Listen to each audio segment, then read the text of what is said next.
Word on the street is that Harry's eyeing a role at the Warrior Games.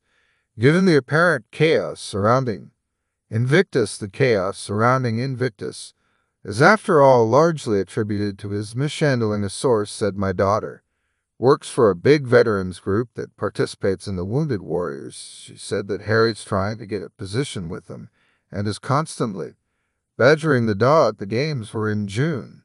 And if Harry wants a big role, so far she's heard that most are avoiding him.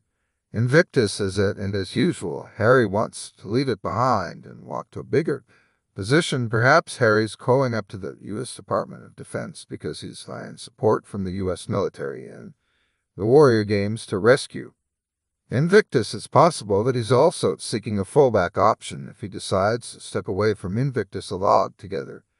Given the substantial resources of the Warrior Games compared to Invictus, it's no surprise that Harry and Meghan are keen to get involved. It's high time to cut him off from any involvement in veteran-related endeavors, as he's simply exploiting the community for personal gain. DOD shut Harry down on this idea of being part of the Warrior Games. If he wants to buy a ticket to attend, that's fine, but he should never have any type of official role in the Warrior Games since he's not an American veteran. The Warrior Games was the last games that one of Harry's advisors had the idea for Harry to copy it and bring it to the UK. The advisor was encouraged to start searching for something useful for Harry to do after he'd been getting a lot of heat in the media for his drug use and partying.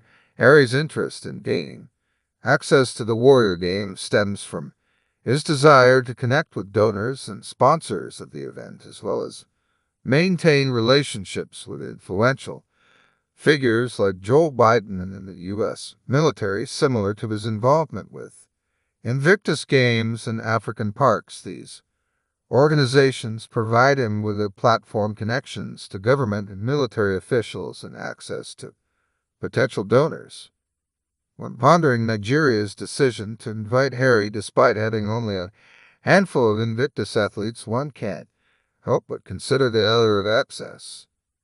It's conceivable that Nigeria seeks certain meetings or concessions in exchange for hosting Invictus, such as securing donations to a charity or benefiting Meghan's business ventures. There have already been peculiar occurrences surrounding the UK bid for the games, including Harry sharing confidential documents with the MP leading the bid in Birmingham's financial struggles, contrasting with funds allocated for Invictus. In this web of intrigue, Harry appears to be a pawn manipulated for others' agendas due to his naivety and susceptibility. Unlike Andrew, Harry lacks a powerful protector, making him an easier target for scapegoating if things go away. It's a conspiracy theory, of course, but one that raises questions about Harry's motivations and his role in these high-stakes dealings, or maybe Harry's pivoting